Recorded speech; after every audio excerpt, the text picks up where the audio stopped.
Tá certo. Então, pessoal, mais uma vez, vou agradecer primeiramente ao professor Cláudio. O professor Cláudio é um professor recente, viu? O professor Cláudio terminou o doutorado, foi o ano passado ou ano atrasado? Durante a pandemia. O doutorado tem 2 anos. 2 anos. Eu entrei aqui tem 2 anos também. 2 anos. Terminou o doutorado, entrou como professor na Universidade Federal do Pará. E eu digo a vocês que a gente perdeu um excelente aluno. Se ele tivesse passado aqui, ele estava na frente de um laboratório desse aqui, botando para quebrar. Porque Cláudio é aquela pessoa que é de laboratório, mexe, sabe mexer com as coisas, desenrola e tudo anda bem. Então, é ele e o professor Pedro, que entrou um pouco antes do que ele lá na Universidade do Pará, são colegas, amigos, desde que entraram na universidade, só andaram os dois encangados, viu? Mas nada de extraordinário, só amizade mesmo. Aí saí, quando terminaram aqui, foram contratados pela Baker, não foi, Cláudio? Isso. 2008, 2009. 2009, eu falei que é a empresa de fluido, perfuração. Então, lá ele deu um show juntamente com o Pedro. Pedro saiu antes para terminar o doutorado e Cláudio ainda ficou por lá e depois ele saiu também. Então, eu tenho certeza que a palestra que vocês terão hoje será de altíssimo nível, tá certo? E, mais uma vez, obrigado a Cláudio e boa palestra. Vai complementar alguma coisa? Não, tá bom. Agora é comigo. Vai, né? Lá, Cláudio. Isso. Tá.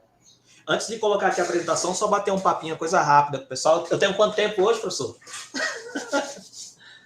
É mais ou menos uma hora e pouca. Pode ficar à vontade, viu? Fica bem à vontade. Tá bom. Vamos lá, pessoal.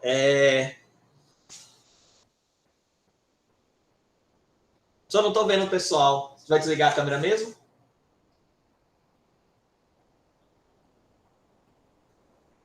Nós aqui vamos ficar sem câmera, mas você pode ficar. Tudo bem. Bom, pessoal, fico muito feliz de vê-los, né? Eu já tive onde vocês estão aí, na verdade, né? Esse auditório aí tem bastante história para contar, esses 2 professores aí também que estão com vocês. Foi muito bom o tempo que eu tive aí, na época era o PRH 14, é um PRH de referência. Eu tive a oportunidade de ir nas reuniões do PRH, sempre foi apontado como exemplo a ser seguido. Né? Não é à toa que vocês têm essa infraestrutura que vocês têm aí, né? Em termos de ter esse auditório, o laboratório de informática, a sala dos professores, o laboratório também lá, que é aquele que tem formato de galpão, né? E eu fico muito feliz de hoje ter a oportunidade de poder passar o conhecimento que eu adquiri durante esse tempo para vocês, certo? Bom, meu nome é Cláudio Lucas, tá certo? Eu sou formado em Engenharia Química, mestrado e doutorado em Ciência e Engenharia de Petróleo aí pela Universidade Federal do Rio Grande do Norte, assim como vocês, com muito orgulho, tá certo? Falando um pouquinho da minha história, em 2008 eu me formei em Engenharia Química e foi logo contratado pela Baker Hughes, uma companhia de serviço, né? Naquele boom do petróleo que houve na época. E aí, imediatamente, eu já estava contratado antes de me formar, para falar a verdade, né? E aí, também, os professores também contribuíram bastante aí para eu me formar logo, para poder ir. Fiquei cerca de 8 anos trabalhando na Baker Hughes, na área de fluido de perfuração e completação. Nesse momento, eu tive a oportunidade de trabalhar na Floresta Amazônica, Espírito Santo, Santa Catarina, Paraná, Bahia, Sergipe. Pouco eu trabalhei aí no Rio Grande do Norte, a maior parte do tempo que eu fiquei, na verdade, foi trabalhando no pré-sal, na perfuração de poços exploratórios, tá certo? Meu métier principal é esse, tá certo? Meu mestrado foi na área de dano à formação, tá certo? Então, rochas danificadas que perdiam a sua permeabilidade original, eu trabalhava em cima disso. E no doutorado eu trabalhei na parte de acidificação, que é uma técnica de estimulação que é utilizada para recuperar a permeabilidade ou mesmo aumentar a produção de poços. Você sabe que poços são muito caros para ser construídos e a gente tenta ao máximo extrair óleo com eles para não precisar perfurar outros poços, tá certo? Então, hoje eu atuo aqui na Universidade Federal do Pará, a gente tem um laboratório aqui chamado LC Petro, Laboratório de Ciência e Engenharia de Petróleo. Nosso principal foco é meios porosos, fluxo e meios porosos, tá certo? Então, o que tem relacionado a isso, a gente trabalha, principalmente na parte de estimulação de poços. A gente trabalha na parte de acidificação de matriz. Eu acredito que o professor Pedro vai trazer uma palestra para vocês sobre isso, tá certo? Acidificação de matriz e, recentemente, a gente está procurando para iniciar um projeto na parte de fraturamento, tá certo? Então, nesse caso, a gente vai realmente abrir fraturas na formação para fazer a acidificação, ok? O tema que eu vou trazer para vocês hoje não é relacionado a isso diretamente, tem a ver, e eu vou fazer aqui quando possível, eu vou fazer aqui uma interligação entre as coisas, tá certo? Mas o que eu vou trazer para vocês hoje é a elevação artificial de poços de petróleo, tá certo? Então, é o que tem relacionado a elevar o petróleo, a trazer o petróleo do reservatório para a superfície. Como fazer isso tecnicamente e economicamente, tá certo? Eu gosto muito, quando eu estou fazendo essa apresentação, ou mesmo as minhas aulas, de interligar todos os conteúdos que são relacionados às disciplinas, tá certo? Mesmo no curso de vocês, eu acredito que teve gente aqui de engenharia química e de outros cursos, mas a gente sabe que a gente tem muitas disciplinas que a gente vê, e às vezes a gente vê essas coisas separadas, né? Mas eu gosto muito de interligar, de puxar aquele conteúdo que você viu no semestre anterior. Quando eu vou falar de operação unitária, eu puxo termodinâmica, puxo o fenômeno de transporte e vou misturando tudo, porque isso é o que nos faz ser engenheiro, a gente saber utilizar as ferramentas da forma mais completa possível para transformar ciência em bem-estar social à sociedade, tá certo?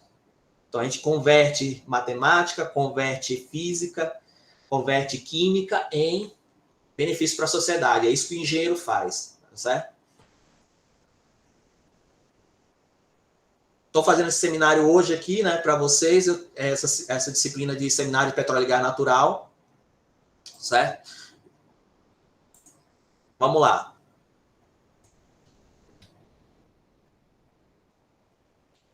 Deixa eu compartilhar aqui a tela com vocês.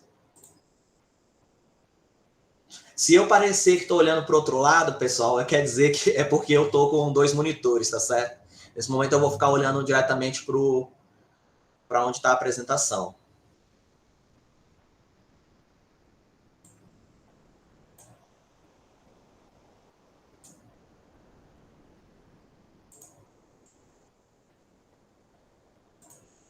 Ele que faz isso. Vocês estão observando a apresentação? Excelente. Vamos lá. Sim, está ótimo. Então, esse é o seminário sobre elevação artificial em poços de petróleo, na disciplina de seminário Petróleo e Gás Natural, da Universidade Federal do Pará, ou Universidade Federal do Rio Grande do Norte, eu estou confundindo, tá certo? Oferecido aí pelo PHNP 44.1. Então, vou começar primeiro com o conceito de sistema de produção, tá certo? Isso aqui vai auxiliar muita gente quando a gente for fazer as discussões. O sistema de produção de petróleo é definido como um sistema que transporta o fluido do reservatório até a superfície para processamento e tratamento, tá certo? O petróleo está no reservatório, ele precisa chegar à superfície. Quando ele chega à superfície, ele sofre o processamento primário, que remove água, óleo, sedimentos, tá certo? Depois ele vai para a parte de refino, tá bom? Esse processamento aí a água também ela é tratada para ser descartada, o óleo é recuperado a água dele também, para ele poder ir para a refinaria. Como o gás também sofre o tratamento dele, tá bom? Isso tanto faz a gente colocar esse conceito de sistema de produção para uma situação onshore quanto uma situação offshore, tá certo? No caso aqui, vocês estão visualizando, o que vocês estão vendo aqui é uma FPSO, que é uma unidade que recebe petróleo de subsuperfície, ela é capaz de aplicar tratamento àquele petróleo, é capaz de tratar gás e também de armazenar petróleo nela para depois ser transferido para uma outra unidade ou ir para a terra através de dutos. Então, aqui fica melhor, né, para visualizar esse sistema de produção. Aqui nós temos o reservatório também faz parte do sistema de produção. O petróleo ele vem para o poço. Nesse caso aqui a gente tem uma completação a poço revestido, então nesse caso a gente tem canhoneiros, tem furos, né, que atravessam o revestimento de aço, cimento e a formação para conectar o reservatório ao interior do poço, tá certo? O petróleo ele sobe pela coluna de produção, passa por alguns equipamentos que tem na coluna de produção, certo? A coluna de produção ela não é só um tubo, ela tem um conjunto de equipamentos com funções diferentes. Alguns relacionados à segurança, tá certo? Alguns relacionados a controle de fluxo, alguns relacionados a facilitar atividades como, por exemplo, amortecimento do poço. Por exemplo, se eu precisar recuperar o poço para uma troca de coluna. Quando eu digo recuperar o amortecimento, seria controlar o fluxo ao ponto que eu precise remover a coluna para alguma manutenção.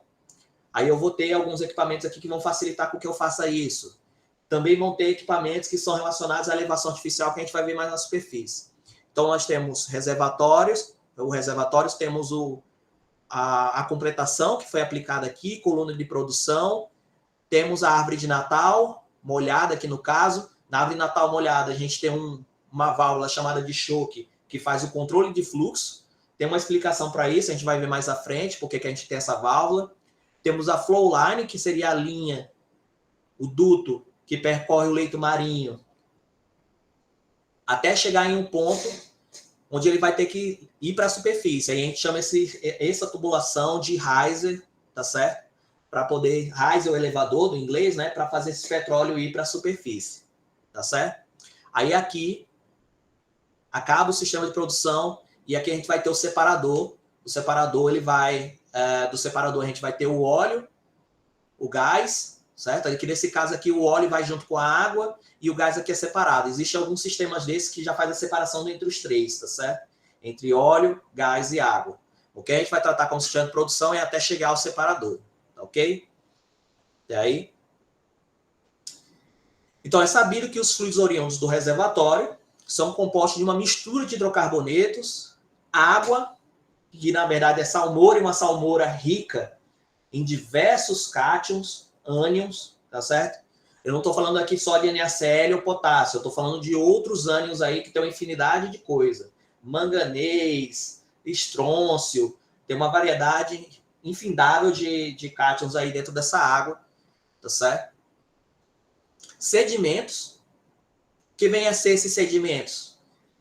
Silt, argila, que está lá dentro da rocha, dentro dos poros da rocha, que é liberado junto com o petróleo, tá certo?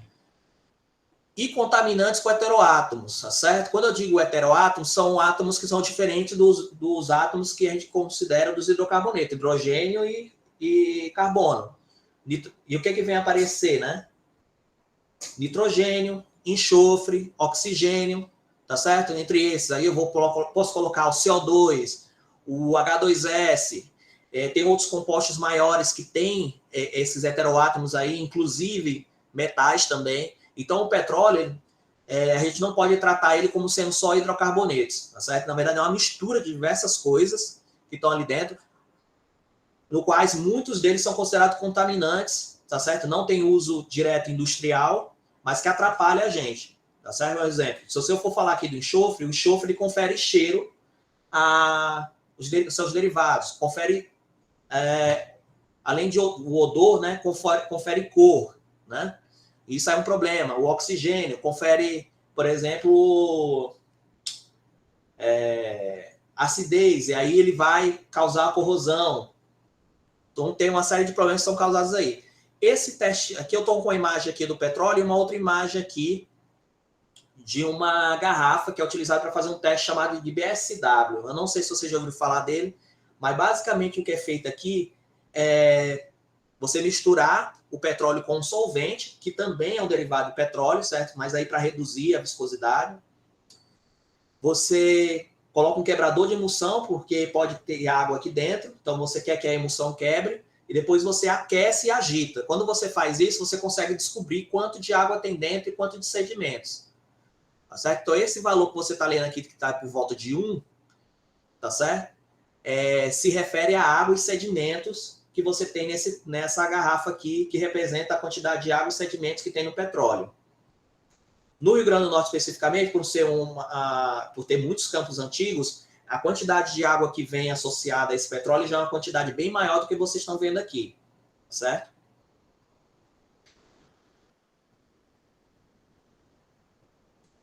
Aí, vamos lá. Vamos trazer para a parte termodinâmica da história. Vamos conversar aqui sobre pressão, composição e temperatura. Esse gráfico que vocês estão vendo aqui é pressão, é um gráfico qualitativo, tá certo? É um gráfico de pressão por comprimento, ou seja, deslocamento ao longo da tubulação. Desde dentro do reservatório até chegar lá na saída do riser, que eu mostrei para vocês. Então, a gente tem que a pressão no reservatório está aqui, tá certo? A pressão do reservatório. Dentro do reservatório, a pressão ela vai levemente caindo até chegar à pressão no poço. Por que a pressão cai dentro do poço? Certo? Por que ela precisa cair? Porque você precisa ter um gradiente. Senão o petróleo ele não vai se mover. Tudo que a gente tem na natureza precisa de um gradiente para se mover. Certo? E ela tem esse comportamento que vocês estão vendo aqui, porque o fluxo ele vai chegando perto do poço e o poço ele tem um formato circular, é um ponto dentro do reservatório e o fluxo está vindo de todos os lados. Quanto mais perto você chega do poço, menor a área vai se tornando concentricamente menor. Se a área não vai se tornando concentricamente menor, a velocidade vai aumentando, porque a vazão é a mesma. Você lembra que velocidade é o quê? Vazão sobre área, não é isso? Então, vai aumentando. E isso vai aumentando a fricção dentro do sistema. Então, ela cai. Caindo a pressão aqui dentro do poço, você também tem a questão lá que vocês veem em mecânica dos fluidos. Você está escoando um fluido dentro de uma tubulação, aqui já dentro do poço. Se você está escoando dentro da tubulação, você tem a fricção do fluido dentro, associado à fricção com a parede interno do fluido, tá certo? E você também tem um termo de elevação, porque o fluido está sendo elevado dentro da coluna, está aumentando a energia potencial dele. Então a pressão cai novamente. É que nem receber dinheiro no começo do mês e você vai gastando ao longo do mês, tá certo? A pressão só vai caindo. Ou o dinheiro só vai acabando ao longo do mês. Quando você passa aqui naquela válvula que eu mostrei para vocês lá do choque, a válvula do choque ela causa uma queda de pressão localizada, tá certo? Muito alta. Então aqui você vê que num pequeno espaço ou comprimento há uma grande queda de pressão. Na flowline, que está no leito marinho, você tem uma nova queda de pressão, mas ela é mais leve. Mas sabe por que ela é mais leve, acaba sendo mais leve? A inclinação é menor aqui do que comparado a esse daqui, porque você não está elevando o petróleo. Aqui nesse termo aqui, você embute tanta fricção quanto elevar o petróleo na tubulação. Nesse caso aqui, você está fazendo o escoamento ao longo da tubulação, tá certo? Mas lembre que isso aqui é algo qualitativo, tá certo? Você está levando aqui, você está fazendo o óleo fluir por dentro da tubulação, mas você não está elevando a altura dele, tá certo? Estou considerando totalmente plano o leito marinho, isso não é exatamente verdade, né? Mas vamos considerar aqui. E no riser, novamente, o fluido ele volta a subir, e aqui você embute tanto a fricção na tubulação quanto o termo de elevação. Então, o que a gente observa aqui? Você tem queda de pressão. O que acontece, certo? Com o petróleo, quando você tem... O petróleo ele é formado por diversos componentes com diferentes pressões de vapor, tá certo? É uma mistura. O que acontece quando você reduz a pressão? A tendência é que aqueles componentes mais voláteis, com a pressão de vapor mais alta, né, nessa faixa, eles começam a se liberar do petróleo. Tá certo? E aí muda a composição do sistema. Certo? Você passa a ter um escoamento multifásico. Fatalmente, né? Com a temperatura, o que acontece aqui, ó? Dentro do reservatório, normalmente a temperatura não é para mudar, a menos que você esteja usando algum método de recuperação avançada, como, por exemplo, combustão in situ, injeção de vapor, que você altere a temperatura dentro do reservatório. Senão, você vai considerar que seja a temperatura ali, naquela profundidade, como sendo o resultado do gradiente geotérmico, tá certo? Então, aqui você não tem redução. No poço, como você está elevando de uma profundidade para uma outra profundidade menor, o gradiente geotérmico ali num ponto mais acima a temperatura, por conta do gradiente geotérmico, a temperatura no ponto mais raso é menor do que a temperatura no fundo do poço. Certo? Então, aqui favorece que a temperatura caia. Considerando um sistema offshore, tá certo? Aqui você tem, lá no choke também, pelo fato de ser uma válvula de restrição, presença de gás, esse tipo de coisa, você vai acontecendo aquele fenômeno lá do efeito Joule-Thomson, né? E alguém já deve ter feito isso de apertar ali um desodorante aerosol e observar que ele fica geladinho, né? Então, acaba que você reduz também a temperatura aqui, então uma redução mais acentuada. E no leito marinho, a temperatura, considerando uma profundidade maior aí do que 400, 700 metros, a temperatura lá já fica 4 graus Celsius, que certamente vai estar com a temperatura menor do que o óleo que está vindo do poço. Então, ele também continua resfriando o óleo, tá certo? No riser, aí você vai ver o seguinte, certo? A temperatura, quando você sai do fundo do poço, do leito marinho para cima, a temperatura ela vai aumentando. Ela mantém uma temperatura constante até uma certa profundidade, depois ela aumenta. E aí você vai ver se a temperatura, no final das contas, ficou maior ou menor. Para ver se a temperatura aqui aumenta ou ela continua descendo. Eu considerei aqui que continua descendo. Então, o que a gente observa? A pressão cai e, como forma geral, a pressão cai, a temperatura cai, e a gente acaba tendo aqui uma alteração das condições termodinâmicas do sistema, ok? Esse gráficozinho aqui é um envelope de fases, tá certo? Pressão, temperatura, a gente poderia ter aqui, por exemplo, volume, temperatura, volume, pressão, tá certo?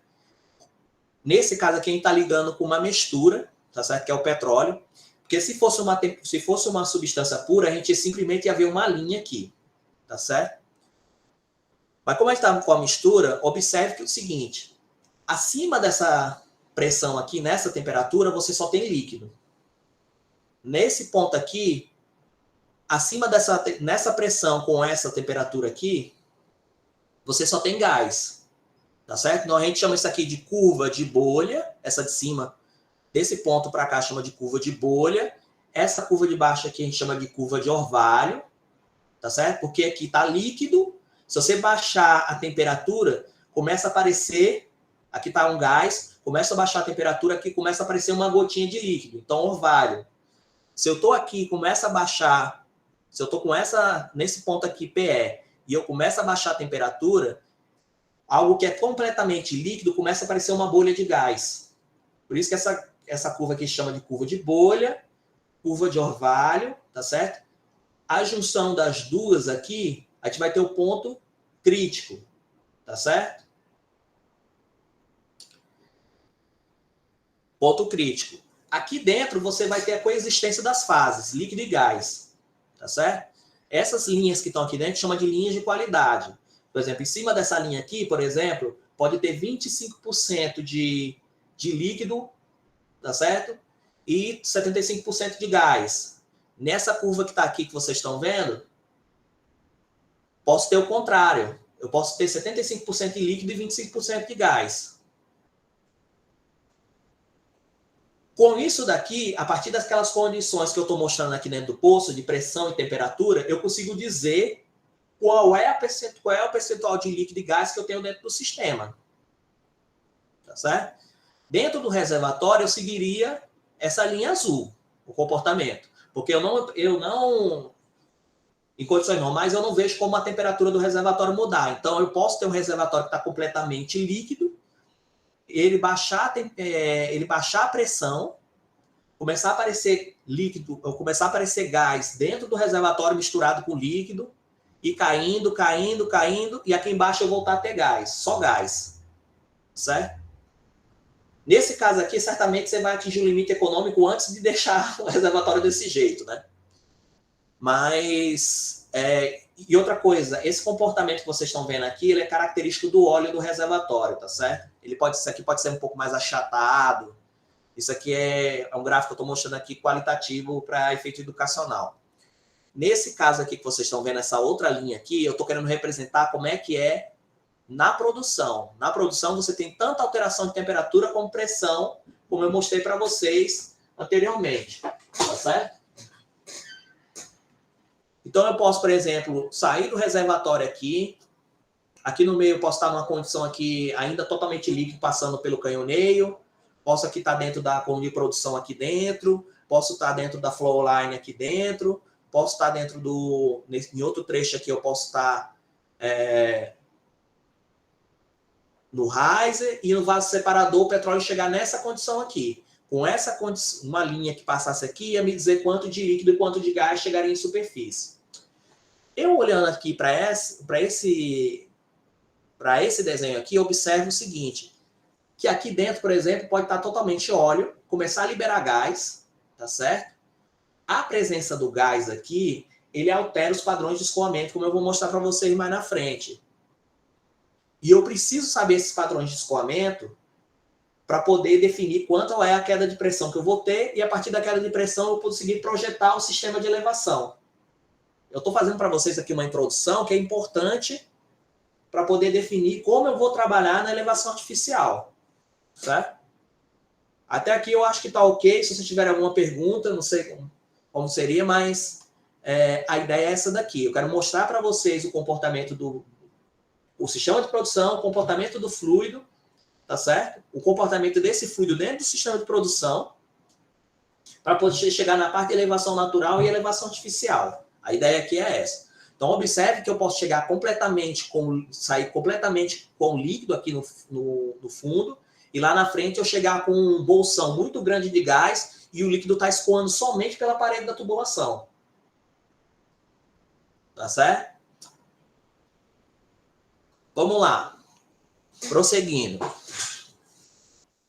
Agora eu preciso explicar para vocês um outro conceito, que é o conceito de IPR, que é o Inflow Performance Relationship. Tá certo?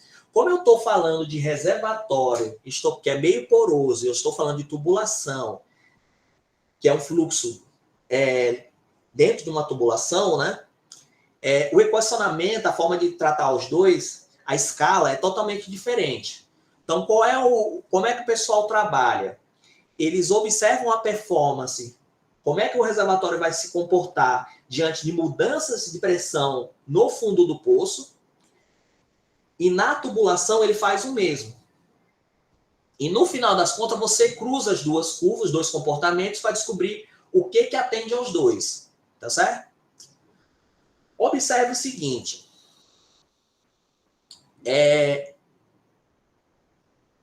O meu reservatório, se eu fosse falar em termos de gradiente, certo? O que move o petróleo dentro do reservatório para o poço? É diferencial de pressão.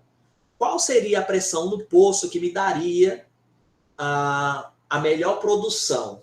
Seria zerar a pressão no fundo do poço, tá certo? Se a pressão no fundo do poço for zero, eu tenho um gradiente que é a pressão do reservatório menos zero, certo? E isso iria forçar o máximo possível que o petróleo saísse de dentro do reservatório para chegar na tubulação, para chegar no poço. Só que eu preciso ter pressão no fundo do poço para poder elevar o petróleo para a superfície. Porque a energia que faz o petróleo escoar de dentro do reservatório até a superfície, ela vem do reservatório. É aquela pressão que está armazenada lá dentro do reservatório que ela vai ser gasta ao longo do escoamento, como eu mostrei para você. Então, eu não consigo zerar a pressão no fundo do poço, porque eu preciso ter pressão. Não tem o que fazer. Mas aí é o seguinte, pelo lado do escoamento, pelo lado da tubulação, o melhor possível é que eu tivesse o máximo de pressão no fundo do poço. Mas se eu tiver o máximo de pressão no fundo do poço, eu não consigo tirar o petróleo de dentro do reservatório. Então, fica uma briga entre os dois, né? Então, como eu falei, o que se faz? Eles estudam a performance do reservatório, estudam-se a performance da tubulação, do escoamento. Quando eu falo aqui tubulação, eu estou incluindo Poço, Flowline e Riser, tá certo? Estou incluindo todos isso daí. Que são tratados em forma de equação, são tratados como a mesma coisa, tá certo? Tem seus diâmetros diferentes, suas condições diferentes, mas são todas tubulações, são equações da mesma família, e aí eles podem ser tratados da mesma forma. Então, observe esse gráfico aqui. Esse gráfico aqui é o gráfico de pressão no fundo do poço com a produção de óleo em superfície em condição padrão. Tá certo? Então, o que eu faço? Quando eu vou fazer um teste de poço, eu desço uma ferramenta, boto o poço em produção, boto o registrador de pressão lá no fundo do poço e abro a válvula e boto ele para ele produzir. Aí eu meço a quantidade de óleo que está chegando nos tanques, tá certo? E olho qual é a pressão que ficou estabilizada lá no fundo. Com isso, eu consigo um ponto. Tá certo? Consigo um ponto. Vamos dizer que seja hipoteticamente esse ponto aqui. Aí eu mudo a posição da válvula, e ao mudar a posição da válvula, eu mudo a pressão no fundo do poço. Porque eu crio mais resistência na superfície, então a pressão no fundo do poço ela muda. Aí eu consigo mais um outro ponto. Eu não vou fazer, ou as empresas não fazem muitos pontos, porque isso demora, você precisa estabilizar o fluxo, tá certo? E as operações de teste são muito caras. Então, o que eles fazem? Tá certo? Existem modelos que são associados a esses comportamentos que vocês estão vendo aqui, tá certo? Um pontinho desse. Então, por exemplo, tem o IPR que é chamado IPR linear, quer dizer que não importa a vazão que você esteja produzindo, certo? Esse comportamento aqui ele vai ser linear, tá certo? Existem outros comportamentos, como o comportamento do Vogel, que ocorre basicamente quando você tem você atinge a pressão de bolha, você tem um óleo misturado, muito misturado com gás, esse tipo de coisa, aí ele tem esse comportamento aqui mais curvado. Existe o híbrido, que quando ele está completamente líquido, ele fica esse comportamento linear com a presença de gás, a partir de uma certa vazão, você passando aqui pela pressão de bolha, você tem um comportamento curvado, tá certo? E aí você tem esses modelos aqui, tá certo? Observe outra coisa, que esse comportamento ele pode mudar ao longo do tempo. E quanto mais você vai perdendo pressão no reservatório, esse comportamento aqui do IPR ele pode mudar de comportamento. Você observa que ele era menos curvado aqui, passou a ser mais curvado aqui. Como que vai acontecer também? A pressão vai caindo, certo? Então a capacidade de produção do reservatório vai caindo também. Tá certo? O que acontece é isso. Olha umas coisas aqui interessantes também que é sobre esse gráfico aqui. Se eu não estiver produzindo nenhum óleo, e a vazão de óleo aqui se fosse zero, você tem uma pressão associada aqui em cima, que ela é exatamente igual à pressão do reservatório. Tá certo?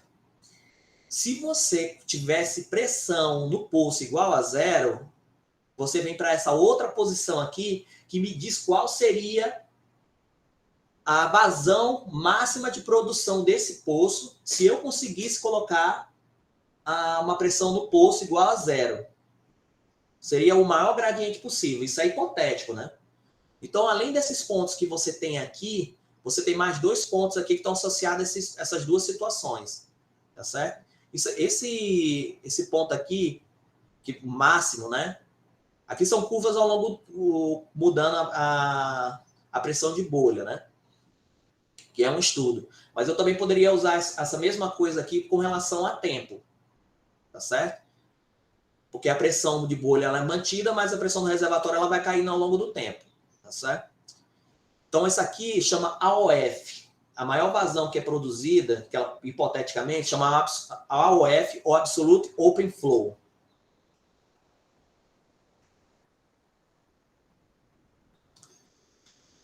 Então, eu tenho a curva de IPR, que eu estou mostrando, que eu mostrei para vocês aqui, e eu vou mostrar agora a curva de OPR. A curva de OPR, como vocês observam aqui eu só tenho o óleo líquido, tá certo? Ele tem uma uma inclinação, uma derivada aqui. Conforme vai aparecendo gás, essa inclinação ela vai mudando. Tá certo? Aí eu vou mudando os padrões de escoamento e tal. Com isso, aquela curva que eu mostrei para vocês, ela muda de comportamento, ela tem um formato diferente. A curva de comportamento de fluxo, certo? De pressão em função de vazão, ela tem esse comportamento aqui parecido com... Claro que vai variar de óleo para óleo, mas como de condição, mas como forma geral, ela tem esse formato aqui parecendo um símbolo da Nike. Isso tem a ver com o quê? Conforme vai aparecendo a quantidade de gás no óleo, o termo de elevação vai se tornando menor. Por quê? Porque a densidade vai diminuindo. Se lembra que o termo de elevação, certo? Ele está associado à densidade. Se você mistura gás com óleo, aquela mistura ali ela tem uma densidade menor, logo o termo de elevação vai ser menos pesado para o fluxo levar esse óleo para a superfície. Então, no primeiro momento, diminui. Só que você vai colocando mais gás, vai aparecendo mais gás, a fricção vai aumentando. Você não tem como reduzir mais a densidade, mas a fricção aumenta. E aí ela sobe aqui vertiginosamente. Tá certo? O que acontece aqui? Isso aqui a gente já está falando sobre fluxo, sobre escoamento multifase. Eu falei para vocês que o óleo ele pode estar totalmente na fase líquida, como ele pode começar a liberar compostos voláteis. E aí ele vai formar uma outra fase que tem densidade muito diferente, tá certo? Tensão diferente, tá certo? São propriedades totalmente diferentes, viscosidade, tá certo? E a mistura disso com a velocidade, com proporções diferentes, vai fazer com que você se apresente padrões de escoamento diferentes. Aqui, esse gráfico aqui é um gráfico de padrão de escoamento, tá certo? Para um escoamento vertical. Se vocês observarem aqui tem fluxo volumétrico de gás, que basicamente é velocidade. Então, a velocidade do gás é que a velocidade do líquido. Se você souber quanto de gás e quanto de líquido você tem aqui, a depender das quantidades, das velocidades que você tem, você vai ter padrões de escoamento diferentes. De bolha, caótico, ondulado, anular, que são esses daqui, ó. Bolha, caótico, que é churn, né? Em formato de slug, e escoamento anular. E o padrão de escoamento anular. Existem outros padrões também, mas aqui não é bem o foco, né? Observe que se eu for para o escoamento horizontal, eu começo a aparecer outros tipos de escoamento, tá certo? Eu tenho estratificado, alguns repetem, ó, bolha, slug, ondulado, anular também, disperso. Lembre que o que acontece? O gás ele é menos denso do que o líquido, então ele tende a ficar em cima. Então, se eu colocar numa tubulação que esteja vertical, o gás ele vai tender a se acelerar em relação ao líquido. Não importa se é óleo, ou água ou salmoura, o gás ele vai tender a se acelerar, tá certo? Mas existem situações que a quantidade de gás que tem ali é pequena, que o próprio ele não consegue coalescer, certo? Formar uma bolha bem formada para poder viajar dentro do líquido, a viscosidade também influencia, e aí ele começa a ser carregado pelo líquido, é quando você tem esse disperso, tá certo? O que acontece com isso daqui? Você vai ter equacionamentos diferentes para poder chegar na fricção para poder calcular isso daqui, certo? Vai depender do padrão de escoamento, dependendo do modelo que você tem. Existem alguns modelos mais simples que não consideram isso, mas em compensação também erram bem mais em prever o comportamento. São esses modelos que eu estou falando para você aqui. Quando eu falo em escoamento em tubos multifase, você tem modelo de mistura, modelo de dois fluidos, existem alguns modelos chamados Viscosity Flux, certo? Ultimamente o pessoal também tem utilizado inteligência artificial para poder prever isso. Quando a gente fala em fluxo monofásico, que também pode ocorrer aqui, né, como nesse caso, a gente pode tratar ele como incompressível, compressível no caso dos gases, incompressível no caso da salmoura, mas com pouco óleo. Mas se você tiver um óleo, dependendo do óleo que você tenha, você tem que considerar alguma compressibilidade nele. Mas o foco que eu quero mostrar para vocês é que tudo isso daqui que vocês estão vendo influencia nesse comportamento da OPR. Existe uma técnica chamada análise nodal, tá certo? Que é justamente fazer o cruzamento dessas curvas. Isso aqui é uma curva de PR, que eu estou mostrando para vocês, e uma curva de OPR. Então, eu estou casando o comportamento de fluxo do reservatório com a necessidade de pressão do sistema de elevação, tá certo? A tubulação que vai levar o petróleo. Quando eu falo de análise nodal, é porque eu estou escolhendo, certo, um ponto no escoamento para fazer esse estudo. Geralmente é o fundo do poço. Eu não sou obrigado a fazer no fundo do poço, mas normalmente é no fundo do poço. Se eu mudar do fundo do poço, por exemplo, para a árvore de Natal, eu vou começar a falar, eu não vou usar mais curva de IPR, falar o nome de curva de IPR, eu vou falar de curva de pressão disponível, porque a pressão vem da parte inferior do escoamento. E curva de pressão requerida, que é justamente o que a tubulação, o que você necessita a partir daquele ponto que você está escoando. Então, a análise nodal, pessoal, é uma técnica que é realizada o balanço de pressões requeridas e pressões disponíveis em poço, visando otimizar o projeto do sistema de produção. Por exemplo, por que isso? Eu posso ter um gargalo no meio do sistema, sei lá, eu usei um choque, queria usar o modelo de choque, usei aquele choque, mas depois eu observo que 30%, 40% da energia que eu tenho para o escoamento está sendo consumido naquele choque. Será que não seria interessante eu trocar ele por outro modelo? Como é que você vai localizar que o problema é ali se você não consegue separar em seções o seu escoamento? Então, eu posso fazer o estudo no fundo do poço, mas a pressão requerida está acima do fundo do poço. Então, vem tubulação de produção, vem choque, vem o que tiver na coluna, vem flow line e vem riser. Onde é que está o problema? Então, eu posso mover, por exemplo, para outro ponto do escoamento e fazer o estudo e descobrir quem é que está sendo o meu gargalo. Por isso que é interessante você mudar, às vezes, o estudo do fundo do poço para outra posição. Então, o nó que eu chamo é o ponto onde você está fazendo o escoamento, onde você está fazendo o estudo. Quando eu digo de que obedece o conceito de continuidade, é que não importa se você está no fundo do poço ou em cima, a vazão vai ser a mesma e a pressão numa saída de uma seção é igual à pressão de entrada na outra seção. E disso vem o que eu estou mostrando para vocês aqui nesse gráfico. Olha. Se meu reservatório tem esse comportamento de pressão no fundo do poço, com respeito à vazão, tá certo? Ele tem esse comportamento aqui. Ele me oferece isso. A coluna que eu estou usando, meu sistema de elevação, não só coluna, mas toda a tubulação que eu estou usando, está me pedindo isso, os dois só vão se entender quando eles se cruzarem. Então, esse ponto que vocês estão vendo aqui, certo? É o chamado ponto de operação.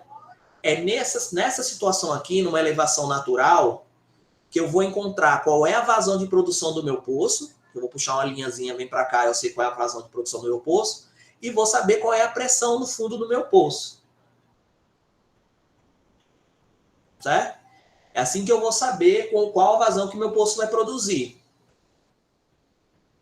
Aí diz, professor, e se as curvas, se eu mudar essa curva, ou a curva que eu estou usando aqui, porque o poço, o reservatório, dificilmente eu consigo alterar. Existem algumas situações que eu posso fazer uma estimulação, remover um dano, alguma coisa, que vai fazer, por exemplo, com que isso aqui se mova para cá e eu consigo uma vazão um pouco maior.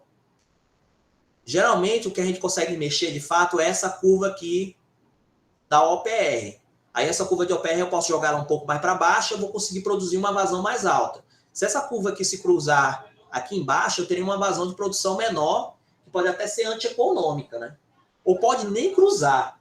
Já pensou se essa curva aqui que vocês estão vendo aqui, ela passa aqui em cima e nem se cruza? E aí é onde vem a questão do poço não surgente. A questão de surgente e não surgente. Poço surgente, eu vou encontrar aqui um ponto que eu consiga produzir óleo. Não surgente, as curvas não se cruzam, certo? Ou se cruzam numa vazão antieconômica, tá certo? E aí eu vou entrar com o método de elevação artificial. Aqui eu estou falando de elevação natural ainda.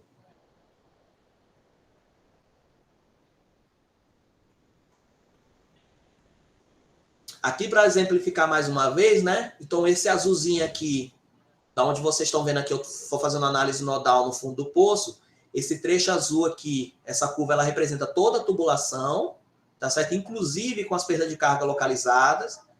Enquanto essa curva aqui de inflow representa o comportamento no reservatório, tá certo? E aqui é essa vazão que eu vou produzir com essa pressão no fundo do poço. É onde eles se entenderam, chegaram a um denominador comum.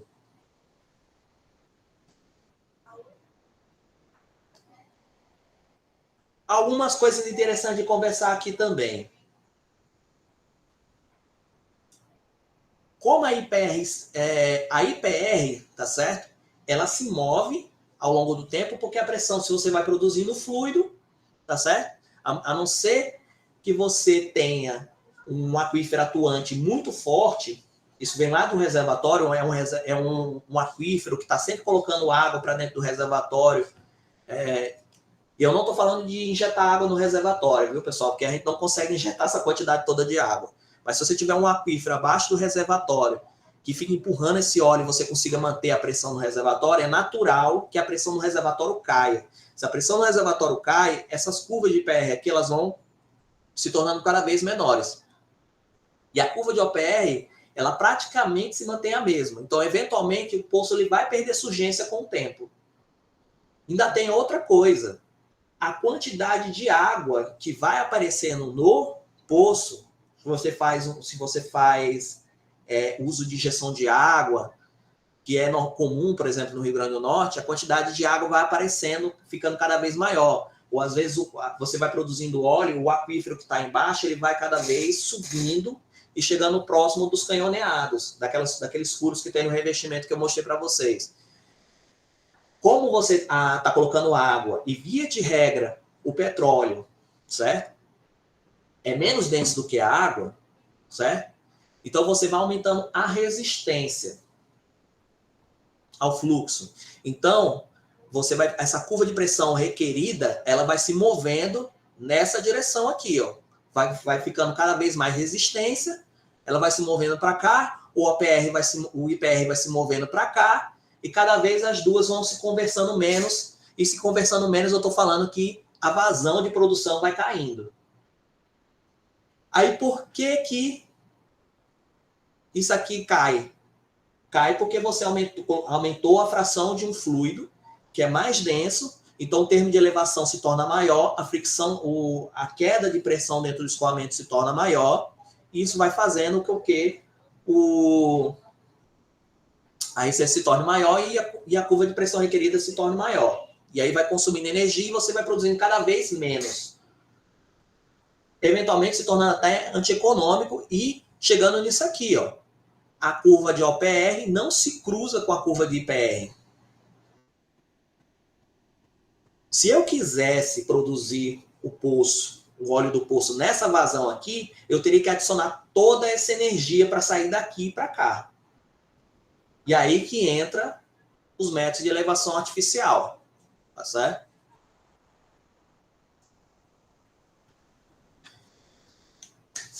Vamos lá, mas aqui é uma outra forma de explicar isso também, tá certo? E eu vou mostrar como é que a elevação artificial vai entrar dentro do sistema. Vamos supor que você tenha um poço, certo? Produziu, a pressão caiu a tal ponto que ele não tem capacidade mais de colocar nenhuma gota de óleo na superfície. Porque a pressão lá no fundo, no reservatório, é muito baixa, e o máximo que ele consegue fazer é fazer com que o petróleo suba até uma altura estática dentro do poço, que vai equilibrar com a pressão do reservatório. O fluido tem uma altura dentro do reservatório, provoca aí uma pressão no fundo do poço, essa coluna de fluido, e essa pressão no fundo do poço, essa pressão hidrostática, ela contrabalanceia com a pressão do reservatório e vai fazer com que o gradiente seja anulado. A pressão no fundo do poço é igual à pressão no reservatório, não vai entrar mais óleo nenhum e o petróleo ele só vai ficar naquela altura. Tá certo? Então você tem aqui um gradiente estático, que é profundidade com pressão, e a pressão ela vai aumentando aqui ao longo do escoamento até chegar à pressão do reservatório. Cláudio, Oi. me diga uma coisa. Oi, me diga uma coisa, como é que anda em relação a tempo aí de término? Você dá uma ideia? Professor, são 14h49. Sim, e daí? Pode ir até 3h30? Dá. 3h30 dá beleza. Tá joia? Dá sim, professor. Depois eu vou mais rápido. É só para a gente equacionar o nosso tempo aqui também, que depois vai ter seminário dos alunos, tá certo? Mas o e-mail dá certo ou não? Hã? O e-mail dá 3h30 certo? tá certo. Ah, dá certo. Então tá bom. Dá certo, professor. 3h30 dá beleza. É só para você dar uma equacionada nisso, tá bom? Tá bom, professor. Vai dar certo. Valeu, aí, obrigado. Nada.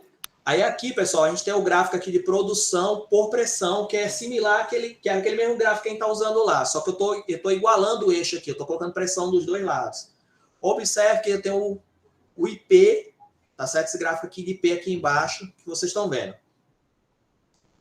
Quando eu entro com meta elevação artificial, por exemplo, de uma bomba, eu aumento a energia e faço com que, depois que passe pela bomba, a pressão vai cair de novo, né? Porque ele tem que passar vai ter aquele mesmo sistema de fricção e elevação. Mas ele ainda vai chegar com excedente de pressão lá em superfície.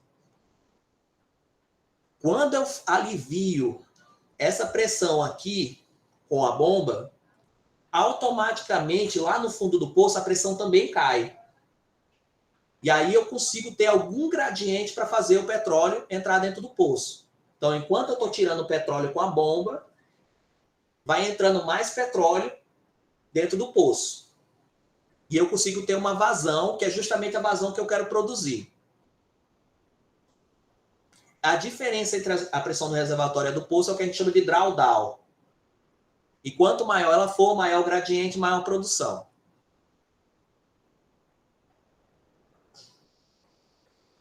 Então, aqui eu observo, tá certo? O que vocês observam aqui? É que você tem a pressão estática do reservatório caindo com o tempo. Quando você bota a bomba, você consegue controlar e produzir mais petróleo pela presença dela. A bomba, na verdade, é um dos métodos de elevação que a gente utiliza. Existem vários tipos de método, tá certo? Aí esse gráfico aqui quer mostrar exatamente isso, né? Que você consegue fazer isso. Aqui é um quadro, pessoal, que mostra os métodos de bombeamento, os métodos de elevação artificiais, que são subdivididos em dois tipos. O que adiciona energia através de uma bomba e o que reduz o gradiente de elevação. Porque ao reduzir o gradiente de elevação, eu tenho um menor consumo da energia própria do reservatório. Certo? Então, vamos lá. Dentro de bombeamento, nós temos basicamente 4 tipos. Nós temos o método centrífugo, que é o BCS, que a gente usa uma bomba centrífuga. Eu vou falar mais um pouco sobre ele. Temos o de cavidades progressivas, que é o BCP, tem muito no Rio Grande do Norte também. É um tipo de bomba diferente da centrífuga, é uma bomba de cavidades progressivas. Temos a alternativa, que é o bombeio mecânico, que são justamente aqueles cavalinhos de pau que a gente vê muito no interior, né? É um outro tipo de bomba. Bomba hidráulica, que é um outro tipo de bomba que ela é subdividida em dois tipos de bomba, tá certo? É o bombeio hidráulico a jato, que faz uso de um ejetor, e o bombeio hidráulico a pistão, que a gente faz uso de um fluido hidráulico para movimentar uma bomba lá embaixo. É diferente dos outros tipos de bomba que a gente utiliza aqui. E a outra maneira é reduzir o gradiente de elevação, como eu falei para vocês. Aí, nesse caso, eles são chamados de pneumáticos, e a gente tem o gas lift, temos métodos contínuos e intermitentes. Entre os contínuos, nós temos o gas lift contínuo, e entre os intermitentes, nós temos os gas lift intermitente, o plunger lift e o pig lift. O BC, eu vou falar sobre os principais aqui para vocês, vou mostrar alguns vídeos, tá certo? Com relação ao bombeio centrífugo submerso, o BCS é um método de elevação em que a energia de pressão é adicionada ao fluido por uso de uma bomba centrífuga de múltiplos estágios instalado no fundo do poço. Aquela bomba d'água que comumente a gente vê na casa de algumas pessoas que puxa água para botar na caixa, aquela é uma bomba de um único estágio. Ele só tem um impelidor e um rotor. No caso aqui, a gente tem vários, que um alimenta o outro. E cada estágio ele vai adicionando energia para poder fazer o bombeio. Então, tem uma bomba que é acoplada através de um eixo ao motor elétrico. Então, a gente precisa ter um motor elétrico lá no fundo, tá certo? Porque esse motor elétrico é quem vai fazer girar o impelidor e fazer com que você adicione energia e o petróleo venha para a superfície. E quando a gente tem um motor elétrico, a gente precisa transferir a energia aqui de cima lá para baixo através de cabos elétricos, o que aumenta o risco de haver alguma falha, né? O sistema ele é composto de um motor elétrico, tá certo?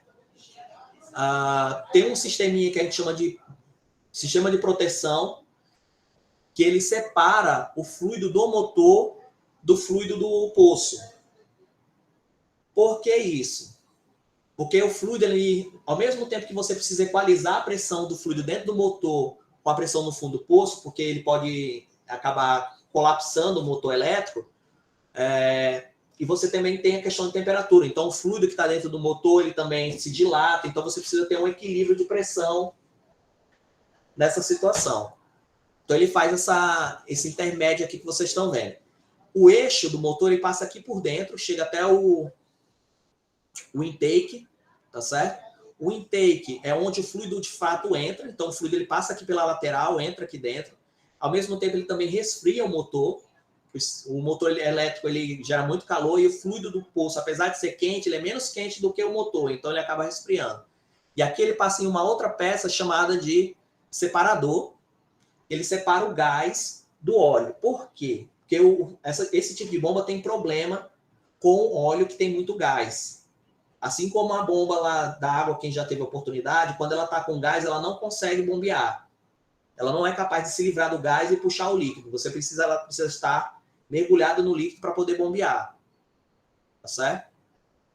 E em seguida tem a bomba. De fato, vai receber o líquido que vem do separador de gás. Existem diferentes configurações, dependendo se você tiver um óleo que já tem pouco gás, que ele vai liberar pouco gás, um óleo mais pesado, então não precisa você ter um separador de gás. Depende do sistema que você tem. Aqui eu vou mostrar um videozinho para vocês terem uma ideia de como é que funciona.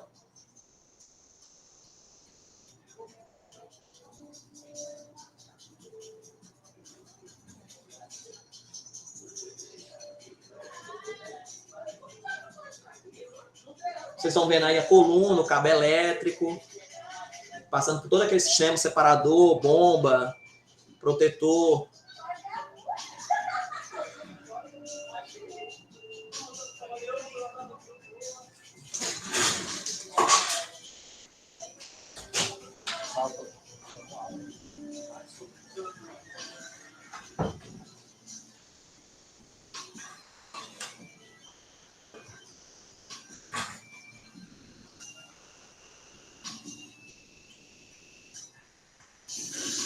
Então, nós estamos observando aqui um motor elétrico, é um motor trifásico.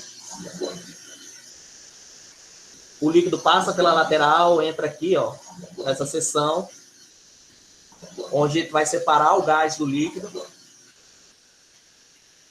Essa separação ela não é 100%, tá certo, pessoal? Mas deixa o petróleo em condições de ser bombeado. Aí aqui você tem um sistema de vários estágios, né, uma bomba multistágio que está bombeando o fluido.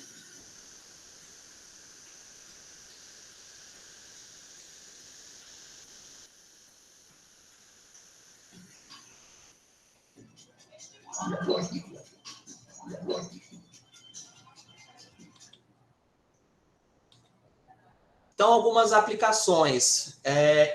Esse método é usado em situações que você tem alta vazão de líquidos, tá certo? Não se aplica esse tipo de método para baixa vazão de produção. Aceita qualquer BSW, 100% água. Se você quiser, você pode ser, né? É antieconômico, mas é possível. 100% óleo. Pode ser usado em poços terrestres ou marítimos, offshore, né? Poços de profundidade média. Isso se deve basicamente, certo? A resistência do dos equipamentos, a questão de transferência de eletricidade da superfície para o fundo do poço, por questão de perda, né, de tensão ao longo do comprimento. Pode ser usado em poços direcionais, tá certo?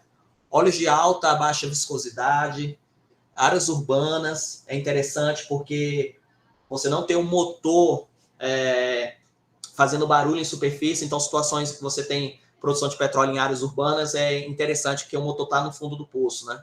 Não vai fazer barulho, comparado a ter um motor em superfície. Zona ambientalmente acessíveis, mesma situação. Poços marítimos com óleo viscoso e com linha de surgência longa, ele ajuda bastante nesse sentido, porque ele adiciona energia. Você tem um poço muito longe da unidade de produção, então você pode adicionar energia através dessa bomba. Desvantagem, o custo inicial alto em relação aos outros métodos, né? Cerca de $200 mil, isso nessa época.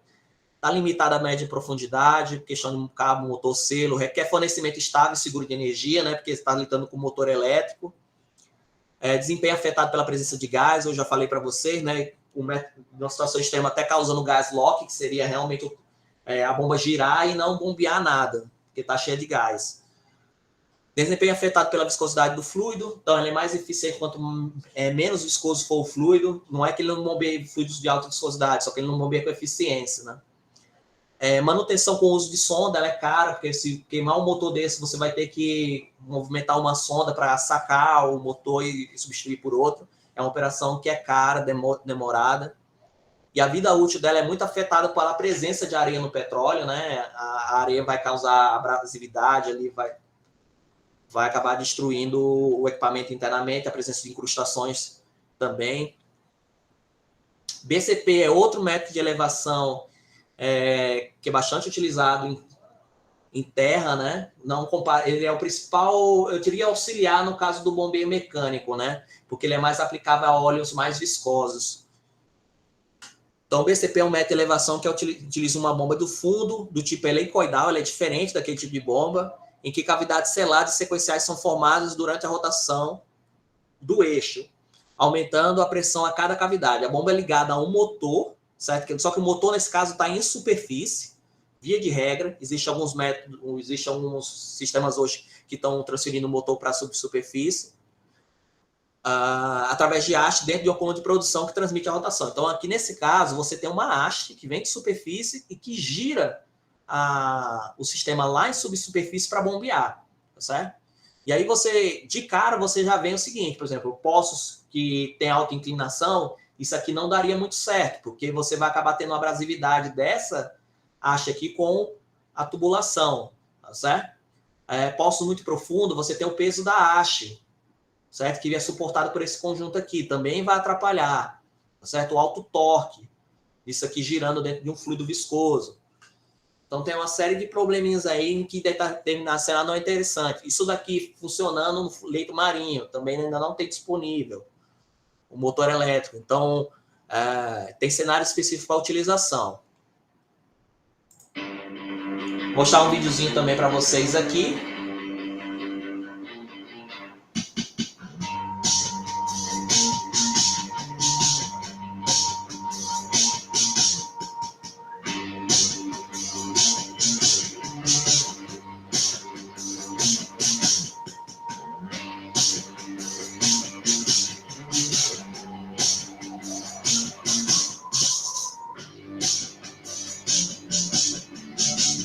Você vê na coluna de haste dentro da coluna de produção, a bomba aí embaixo, tá certo?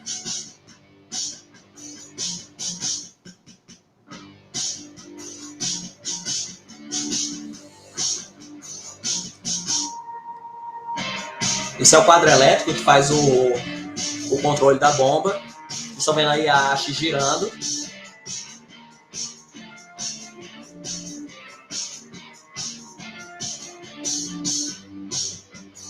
E conforme o rotor vai girando, ele vai criando essas cavidades e fazendo com que o fluido ele acenda dentro da tubulação. Dentro da bomba e em seguida na tubulação.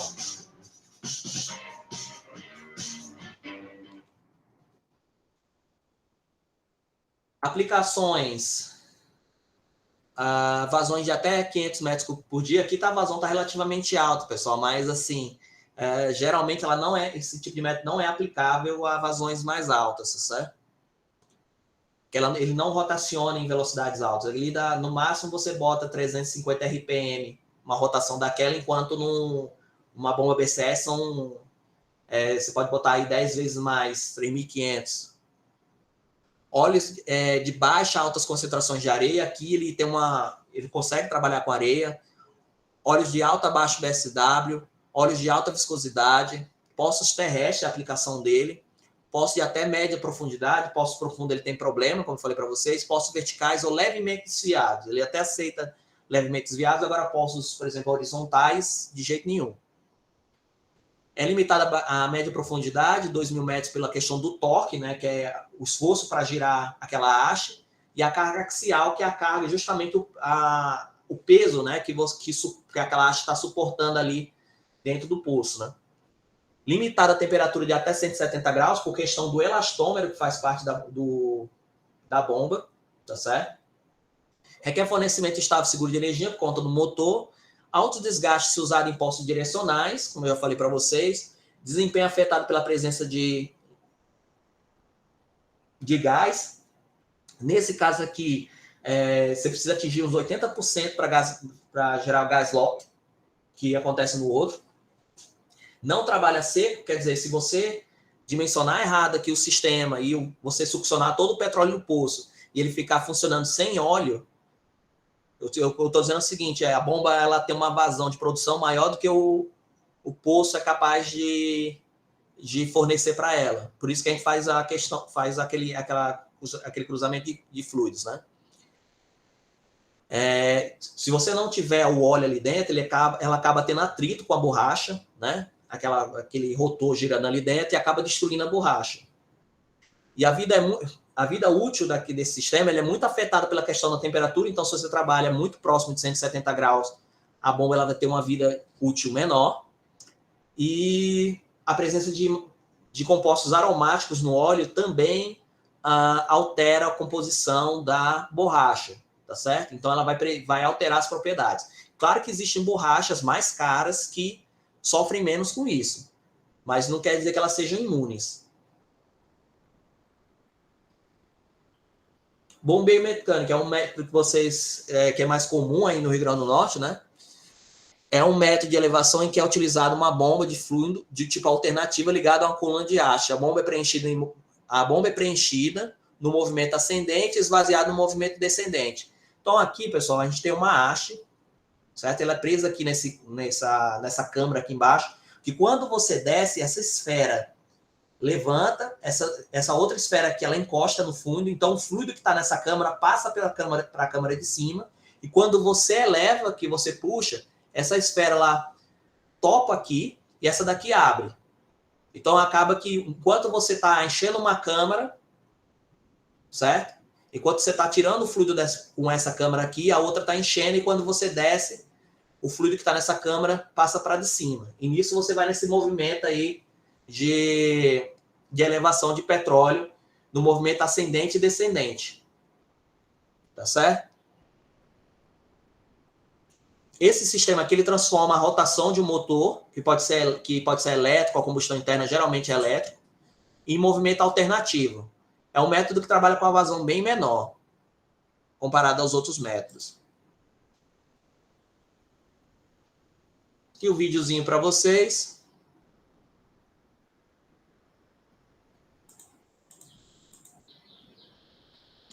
Existem algumas variações desse método também, tá certo? Existe mesmo essas... o rod lift.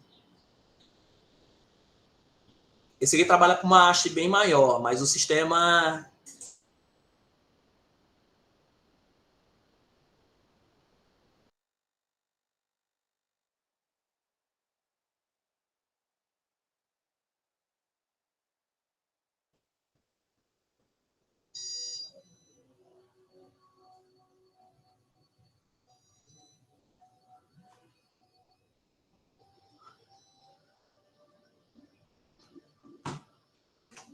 Pessoal, vocês ainda estão me vendo?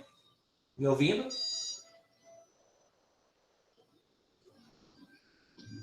Que acabou de faltar energia aqui, eu estou no break.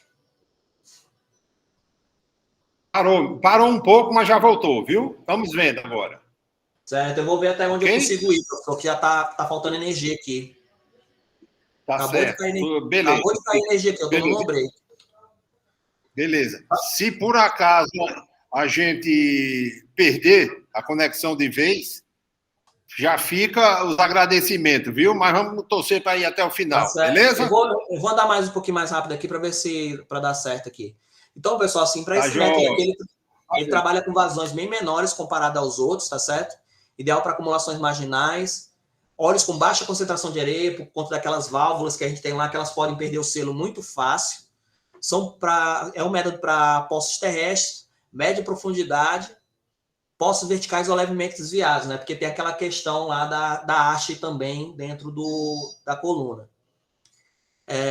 A vida útil dela é muito afetada por compostos corrosivos no fluido, porque também vai fazer com que perca a vedação dos selos, não tolera quantidades significativas de areia e e é inadequado para óleos muito viscosos, porque você precisa que o fluido ele entre dentro daquela câmara e ele não vai entrar rápido o quanto você quer que entre, né?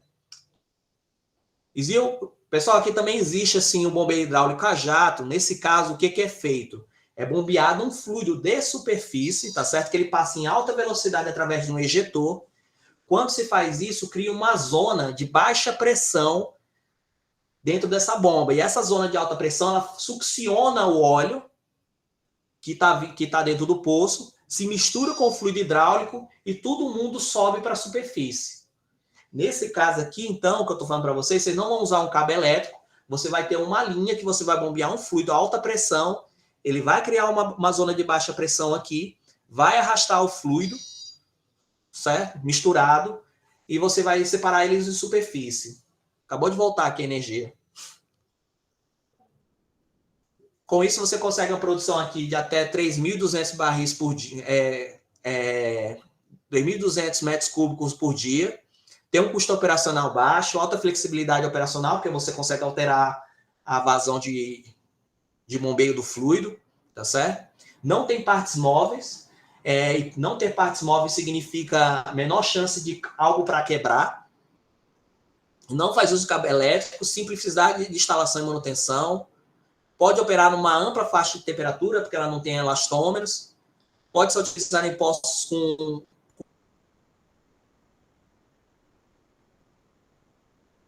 conteúdo significativo de areia.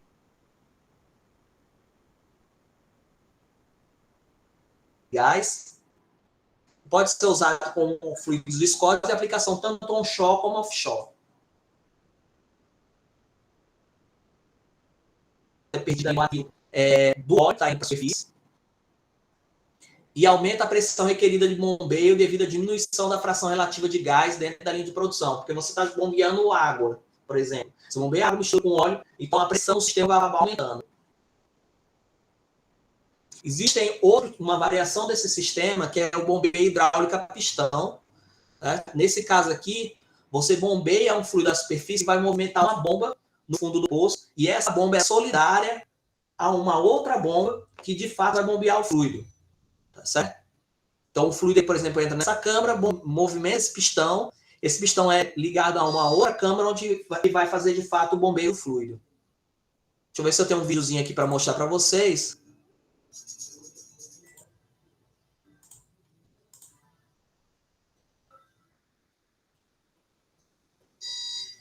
O vídeo é um pouco longo, pessoal. Depois eu vou mandar os slides para vocês. Mas, basicamente, funciona dessa forma. O fluido vermelho aqui, no caso, é o fluido que está sendo bombeado de superfície.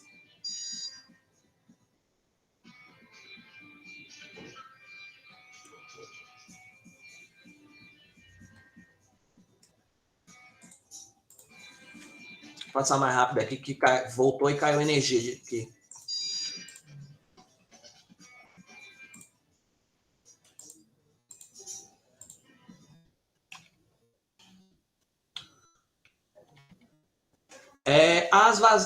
Basicamente,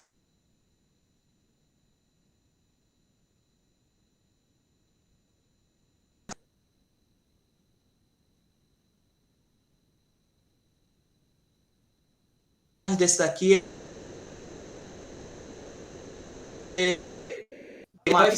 o gás lift, nesse caso aqui, a gente, já o método pneumático, a gente faz a injeção de gás pelo anular, então a gente esvazia o anular do fluido de completação e a gente bombeia o gás pelo anular e ele entra da coluna de produção e se mistura com o líquido. Com isso, tá certo? A pressão, o gradiente de elevação diminui e faz com que você aumente a vazão de produção porque a sua resistência é menor na elevação, tá certo? O gas lift é um dos métodos também bastante utilizados na indústria de petróleo, especialmente em postos offshore.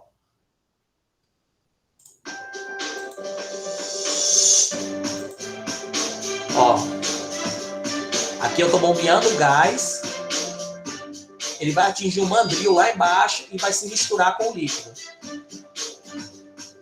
O líquido com o gás se torna menos denso, então a resistência ao escoamento se torna menor, por conta do tempo de elevação ser diminuído.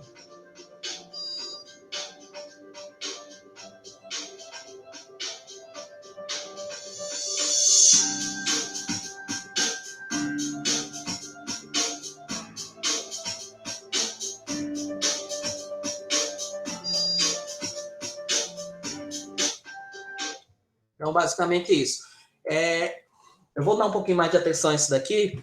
O gas lift é um método robusto, de alta confiabilidade. É um método aplicável mesmo com alta razão gás-óleo. Então, no cenário que você tem muito gás, se você não pode usar bombeamento, aqui não tem problema, tá certo? Poços terrestres ou marítimos, ele é aplicável. Poços direcionais também não tem problema, já que o gás ele vai por dentro do anular. É aplicado em poços com alta temperatura, sem problema com produção de areia, ele não se importa com a produção de areia, é um equipamento de baixo custo, inclusive as colunas de produção normalmente descem já com o mandril gas lift, porque se houver problema com outro método de elevação, ou se decidir usar o método de elevação, você não precisa de intervenção com sonda, né, que é quem vai fazer a movimentação da coluna, para botar o método de elevação em prática. Apesar de não ser ideal, pode-se injetar desemulsificantes e desencustantes junto com a corrente de gás. E aí você já vai tratando o óleo enquanto ele sobe na coluna, para fazer aquela separação, evitar a formação de emulsão ou quebrar a própria emulsão, enquanto já está dentro da coluna, facilitando a separação em superfície. O desvantagem, você precisa de ter uma linha de gás próxima. Se você não tem gás disponível, é um problema. Esse gás, consequentemente, vai precisar de um compressor e vai se gastar energia com esse compressor, né?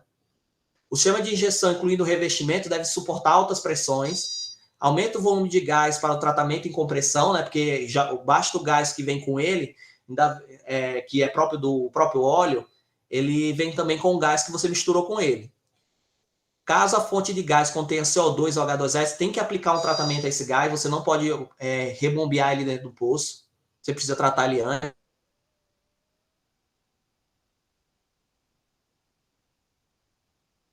Aí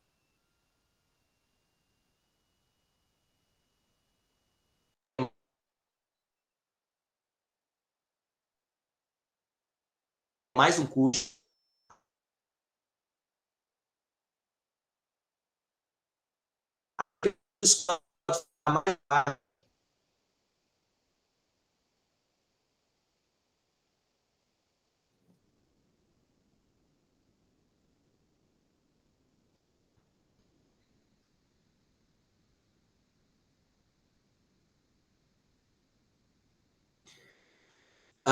O hidrato é uma espécie.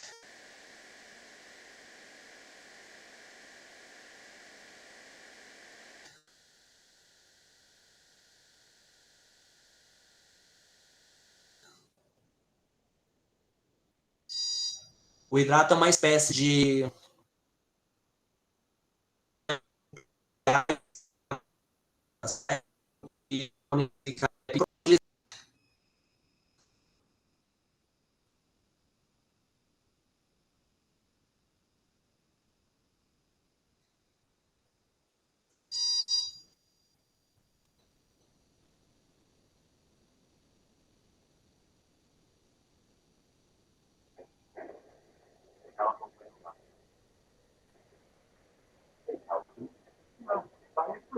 Não, não, tá. Alô, Cláudio? Cláudio?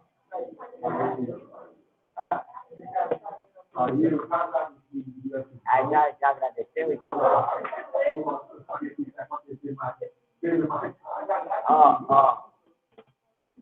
Oi, Cláudio. Cláudio? Então, obrigado, viu? Só para concluir aqui rapidinho, professor. É que eu sou teimoso, mas vou terminando. Pessoal, assim, fora o gas lift, tem mais 2 métodos de elevação pneumática que são interessantes. Eu recomendo que vocês deem uma lida sobre, que é sobre o plunger lift, certo? E o pig lift. Um deles faz uso de uma coluna, de um pistão e usa o gás do próprio poço para elevar esse pistão com o líquido para a superfície. Assim, é bem interessante do ponto de vista de engenharia. Eu vou mandar os slides do jeito que estão aqui, porque aí vocês vão conseguir olhar os vídeos também, tá certo? E temos um outro método chamado de pig lift. Deixa eu compartilhar aqui. Eu estou terminando.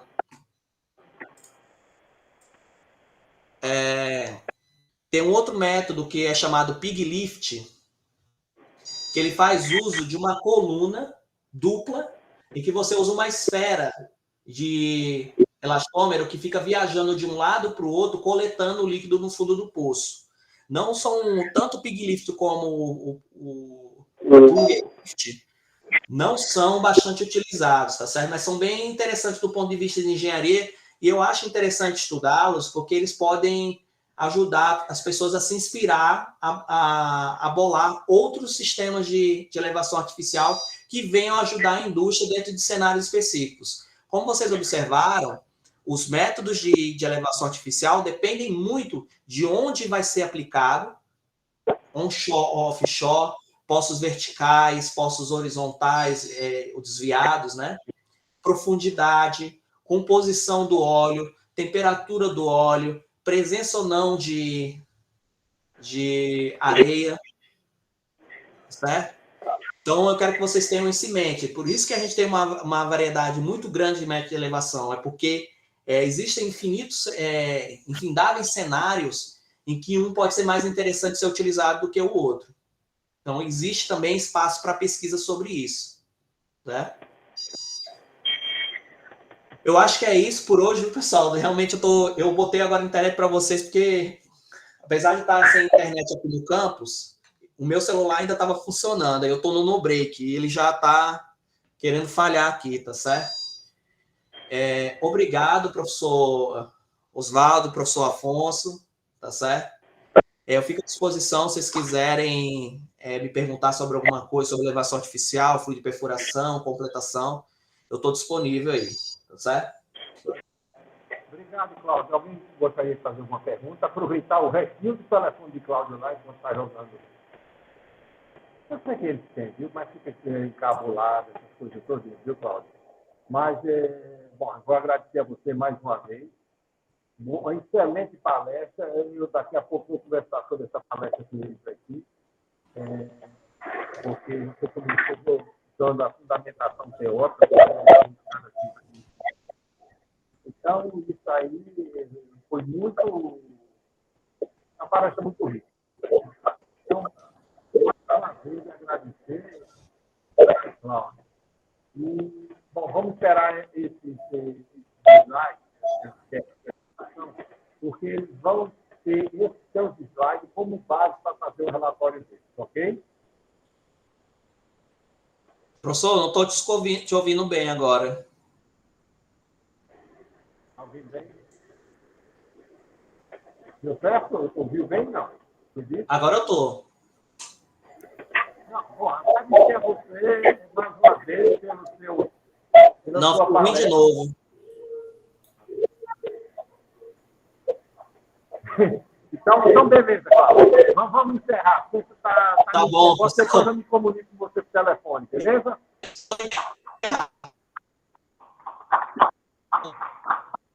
Valeu. Mais tarde eu ligo para você. Eu me comunico, beleza? Tá ok, né?